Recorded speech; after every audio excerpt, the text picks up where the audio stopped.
इसीलिए लालू यादव चुनाव नहीं लड़ सकते और तुम दूसरे को चोर बनाते हो। तुम्हारा हाल तो वही है कि चोर बोले जोर से। और ये राजद का ऑफिशियल पेज का हमने दिखाया, ऑफिशियल ट्विटर हैंडल का दिखाया। ये पार्टी है जो बिहार में 15 साल तक सत्ता में शासन की है, बिहार में 15 साल तक राज की है और अभी भी नेता प्रतिपक्ष इसी पार्टी के हैं और भविष्य में मुख्यमंत्री बनने का सपना देख रहे हैं। और ये पार्टी के ऑफिशियल पेज से किसी के लिए, किसी ऐसे समाज सेवक के लिए जो 12 वर्षों से एक प्रबुद्ध समाज का संगठन चला रहा है, उसके लिए लफंगा, लुच्चा और खानदान की बात की जा रही है। ये इनका संस्कार है। ये हमारा संस्कार था कि हमारे बच्चों ने यदि गलती की, हमारे आईटी टीम के लोगों ने गलती की तो हमने उस गलती को स्वीकार किया। लेकिन तुम्हारा ये संस्कार है कि तुम आवेश में लिखकर भी अपनी गलती मानने को तैयार नहीं। और अभी तक उस पोस्ट को, उस ट्वीट को आरजेडी के बेशर्मों ने अपने ऑफिशियल ट्विटर अकाउंट पर, ऑफिशियल फेसबुक अकाउंट पर अभी भी रखा है। अभी भी उन्हें शर्म नहीं है।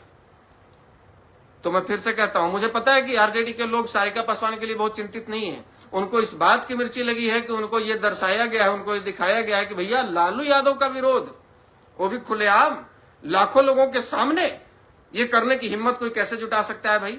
तेजस्वी यादव से माफी मंगवा ले हजारों लोगों के सामने, ये कैसे हो सकता है भाई? यही बात आरजेडी वालों को नहीं पची, यही बात तेजस्वी यादव को नहीं पची। जिस समय सारिका पासवान जी लाइव थी उस समय मीसा भारती भी लाइव देख रही थी।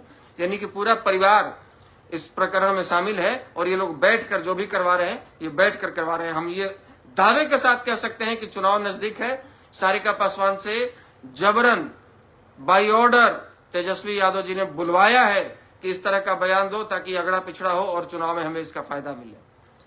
तो आपको इस बात से आपत्ति और इस बात की मिर्ची लगी है कि लालू यादव का विरोध कोई कैसे कर सकता है, कोई लालू यादव को कैसे ललकार सकता है। तो सुनिए, 2015 में बिहार विधानसभा चुनाव हो रहा था और आपके लालू यादव जी ने स्टेटमेंट दिया था कि कौन माई का लाल है जो आरक्षण खत्म करेगा। आरक्षण किसको ललकार रहे थे? उस समय तक ईडब्ल्यूएस आरक्षण नहीं मिला था। तो जिनको आरक्षण मिला है उसको तो ललकार नहीं रहे थे, जिनको नहीं मिला था उसको ललकार रहे थे। तो हमने 15 दिनों तक इंतजार किया, कोई सवर्ण समाज के नेता का इस पर स्टेटमेंट नहीं आया। फिर हमने विचार किया कि राजनीति में एक मर्यादा होनी चाहिए। ठीक है, विरोध अपनी जगह पर है, लेकिन आप किसी वर्ग के मां के दूध को ललकार रहे हैं, इसका मतलब है कि आप ये कह रहे हैं कि हमसे लड़ने वाला, हमारा विरोध करने वाला कोई धरती पर पैदा नहीं लिया है सवर्ण। तो हमने मोतिहारी में आपके विधानसभा चुनाव प्रचार के दौरान, रवीश कुमार के भाई कांग्रेस से उम्मीदवार थे, गोविंदगंज विधानसभा की बात है, और वहां पर आप एक सभा करने गए थे और लाखों की संख्या में भीड़ थी आपके समर्थकों की, लालू प्रसाद यादव जी।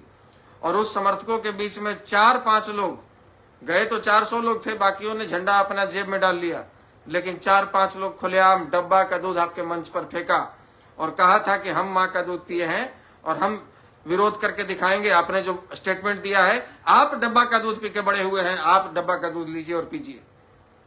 उसके बाद हमारी गिरफ्तारी हुई थी। तो हमने एक संदेश दिया था कि सवर्ण में ऐसा नहीं तुम समझ लो कि सारे शेर मर गए, ऐसा नहीं है कि तुम ललकारोगे और तुम्हें कोई जवाब देने वाला सवर्ण नहीं है, ऐसी बात नहीं है। जवाब मिलेगा और जितनी ताकत होगी पूरी ताकत से जवाब देंगे, जितनी क्षमता होगी, जितना समाज साथ खड़ा रहेगा उतनी ही ताकत से आपको जवाब देंगे। और दूसरी बात, वो 90 का दशक नहीं था कि गोली का बदला गोली से लिया जाए। इस सबसे बड़ी शर्मनाक बात आपके लिए यही होगी कि जब अपने पिताजी के लिए, कुकृत्यों के लिए आप पटना के बापू सभागार में 5000 भूमियारों के सामने आकर माफी मांगा। हमने अपनी पुरानी गलतियों के लिए माफी मांगने आए हैं, आपसे वोट मांगने नहीं आए हैं। हम अपनी गलती को जो सुधार कर लेता है वही इंसान होता है। यही बात कहा था आपने तेजस्वी जी, याद है आपको? और यही बात जब आपको दोहराया गया, जब दिखाया गया आईना, तो आप लोग बौखला गए और किसी के लिए लफंगा, लूचा और उसके खानदान को आप चैलेंज कर रहे हैं। तो सुनिए, आपके जैसे विरासत में राजनीति नहीं मिली है मुझे। सुनिए, आपके जैसे सोना का चम्मच लेकर हम पैदा नहीं लिए हैं कि हमारे माताजी और पिताजी मुख्यमंत्री रहे हैं। सुनिए, आपके जैसे बना बनाया कार्यकर्ता और प्लेटफॉर्म आशुतोष को नहीं मिला है। आशुतोष सेना में सिपाही का नौकरी करने वाला व्यक्ति था, बहुत साधारण 4-5 बीघा खेत जिसके जजात में था, और एक साधारण किसान का लड़का आशुतोष कुमार आज अपने दम पर जो पहचान बनाया है ना, मैं गर्व के साथ कहता हूं कि आपसे ज्यादा बड़ी उपलब्धि मेरी है तेजस्वी जी, आपसे ज्यादा बड़ी उपलब्धि हमने इस जीवन में हासिल कर ली है। आप किसी को लुच्चा लफंगा नहीं कह सकते। आपको नौवीं फेल लोग बोलता है, आप लोगों के पास ये प्रमाण है कि आप नौवीं फेल हैं, आपके पास हमारा लुच्चा और लफंगा होने का प्रमाण नहीं है। ठीक है, आपसे बड़ी उपलब्धि हमने हासिल की है। आपको बना बनाया सब कुछ मिला है, हमने सब कुछ जीरो से बनाया है। हमें यदि 5 लोग भी जान रहे हैं या 5 करोड़ लोग जान रहे हैं तो मेरी अपनी उपलब्धि है, मेरे पिताजी की नहीं।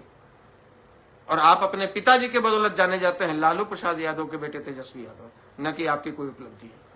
आप तो आज से ही अपने आप को इतना बड़ा, आप जितना प्रोटोकॉल में रहते हैं कि उतने प्रोटोकॉल में तो पीएम नहीं रहता है जितने प्रोटोकॉल में आप रहते हैं। आप कहते हैं कि आप गरीबों की लड़ाई लड़ रहे हैं। लालू यादव कहते हैं कि हम गरीबों की लड़ाई लड़ रहे हैं, अगड़ा पिछड़ा की लड़ाई है। जो लेटरिन सफाई कर रहा है वो अगड़ा हो गया, जो दिल्ली में गार्ड की नौकरी कर रहा है वो अगड़ा हो गया, जो टेम्पू चला रहा है वो अगड़ा हो गया। क्यों? इसलिए अगड़ा है चूंकि वो भूमिहार राजपूत ब्राह्मण कायस्थ है।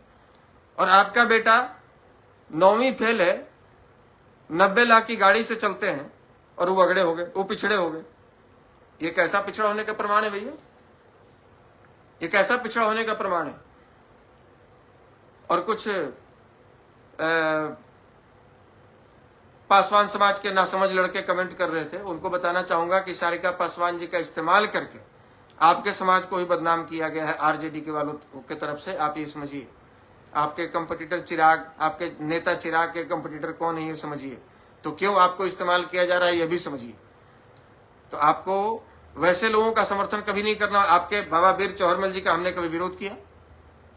कोई एक शब्द दिखा दे कि हमने बाबा वीर चौहर जी के बारे में कोई मुर्दाबाद या कोई ऐसे शब्द का इस्तेमाल किया? कोई दिखा दे कि हमने जगदेव प्रसाद का विरोध किया, कहीं कोई मुर्दाबाद का नारा लगाया?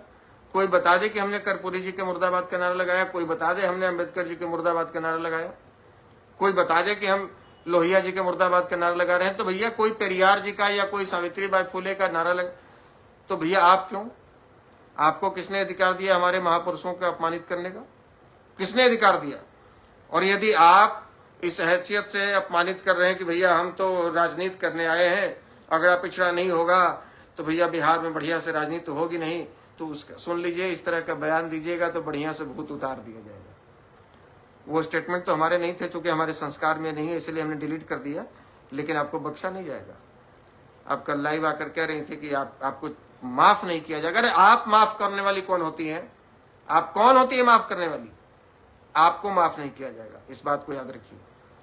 और आप किसी के वैसे महापुरुष जिन्होंने हमारे उस दुर्दिन में समाज के साथ मजबूती से खड़े रहे, जो हमारे समाज का साथ दिए, आज वो नहीं होते तो आपके लालू प्रसाद यादव जी बिहार का क्या हश्र कर दिए होते, ये आप भी अच्छे तरीके से जानती हैं और हम भी अच्छे तरीके से जानते हैं। हम भी उसी क्षेत्र से आते हैं। तो आप वैसे महापुरुष का अपमान करके आप ये सोचिए कि आप चुपचाप बिल में घुस के बैठ जाइएगा, आपका कोई विरोध नहीं करेगा।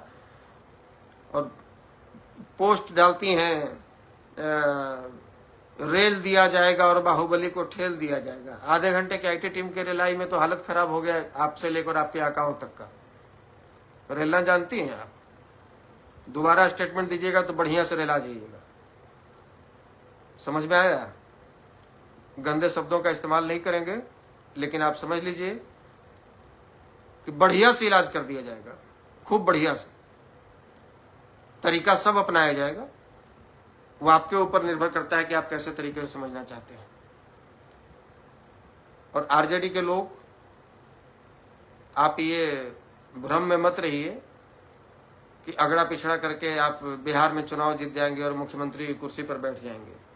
और इसलिए आप ये सब जो भी चल रहा है आपका, किसी को मोहरा बनाकर आगे कर देते हैं और किसी को, ये आपका षड्यंत्र गलने वाला नहीं है। बिहार में ये दाल नहीं गलने वाली है, षड्यंत्र नहीं चलने वाला है। और बिहार की जनता आपके माताजी को भी देख चुके हैं, आपके बाबूजी को भी देख चुका है और आपको भी देख रहा है कि आपके शासनकाल में क्या हो रहा है। सैकड़ों ऐसे वीडियोस हैं हमारे पास में जहां दलित वर्ग के लोग, पिछड़े वर्ग के लोग, आप ही के कार्यकर्ता और आप ही के जाति के लोगों द्वारा सताए जाते हैं। और वो सब वीडियो अपने इसी ऑफिशियल पेज से मैं बारी बारी आज से लगातार डालूंगा और जितना बन सकेगा पूरे बिहार में घूमकर लोगों को बताऊंगा कि ऐसे लोगों को सत्ता में कभी मत आने दीजिए जिनके आने के बाद आपकी बहन बेटियां सुरक्षित नहीं है, जिनके आने के बाद आपका सर सुरक्षित नहीं है, आपका बच्चा सुरक्षित नहीं है, आपका भविष्य सुरक्षित नहीं है। 15 साल दे दिए महाराज, आपको अभी जानना बाकी है कि राजद क्या है?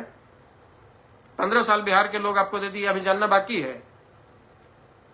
जितने लफंगे लोग जो आके गाली गलौज करते हैं उनको बोलिए हम पीएचडी किए हुए हैं गाली में, इतना बढ़िया से गाली देंगे कि कान से खून बहने लगेगा। और डर जिसको होगा, जो जिसके गुद्दा में दम नहीं होगा, उसको डर दिखाइएगा। हम लोग डर से खेल के आए हैं, डर में जीना नहीं सीखे। सब दिन चैलेंज किए हैं और फिर चैलेंज कर रहे हैं। एक बाल नहीं उखाड़ पाओगे हमारा, एक बाल नहीं उखाड़ पाओगे। चैलेंज कर रहे हैं तुमको।